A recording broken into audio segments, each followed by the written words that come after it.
ദേശീയപാത നിർമ്മാണത്തിൽ കേന്ദ്ര സർക്കാരിനെതിരെ അഴിമതി ആരോപണവുമായി കോൺഗ്രസ്.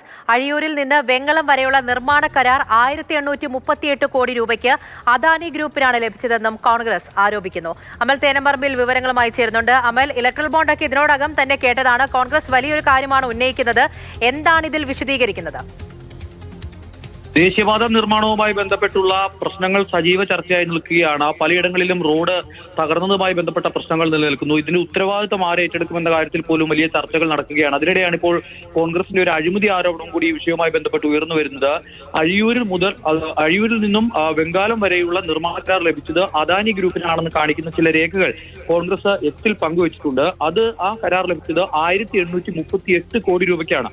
പക്ഷേ അതായത് 1 കിലോമീറ്റർ ദൂരത്തിന് 45 കോടി രൂപ ചിലവാകും എന്നുള്ള നിരക്കിലായിരുന്നു കരാർ അന്ന് ഏറ്റെടുത്തത്. പക്ഷെ അതിനുശേഷം അദാനി ഗ്രൂപ്പ് ഗുജറാത്തിലെ വഗാഡ് ഇത്ര പ്രൊജക്ടിന് ഈ ഒരു ഉപകരാർ നൽകി. അതായത് ഈ കരാർ മറിച്ച് നൽകി. അത് കൊടുത്തത് 1838 കോടി രൂപയ്ക്ക് എടുത്ത കരാർ പിന്നീട് മറിച്ച് നൽകുന്നത് 971 കോടിക്ക് മാത്രമാണ്. അപ്പോൾ ഇതിൽ വലിയ അഴിമതി നടത്തുന്നത് എന്നുള്ള ആരോപണമാണ് കോൺഗ്രസിന്റെ ഭാഗത്തു നിന്നും ഉയരുന്നത്. മോദിയും ഗഡ്കരിയും ചേർന്ന് വലിയ അഴിമതി നടത്തുന്നു, അതിന് അദാനിയെ കൂടി കൂട്ടുപിടിക്കുന്നു എന്നുള്ള തരത്തിലുള്ള ആരോപണം കോൺഗ്രസിന്റെ ഭാഗത്തു നിന്നും ഉണ്ടാകുന്നു. നാളെ ഈ വിഷയവുമായി ബന്ധപ്പെട്ട് പ്രതികരണങ്ങൾ ഉണ്ടാകും എന്നുള്ളതാണ് നമ്മൾ പ്രതീക്ഷിക്കുന്നത്. എന്തായാലും അത്യന്തം ഗൗരവമുള്ള ആരോപണമാണ് കോൺഗ്രസ് രേഖകളുടെ അടിസ്ഥാനത്തിൽ ഇപ്പോൾ ഉന്നയിക്കുന്നത്. ഇനി ഇതിൽ ഇപ്പോൾ വിശദീകരണം നൽകേണ്ടത് BJPയും അതോടൊപ്പം തന്നെ ദേശീയപാത അതോറിറ്റിയും സംസ്ഥാന സർക്കാരും എല്ലാമാണ്.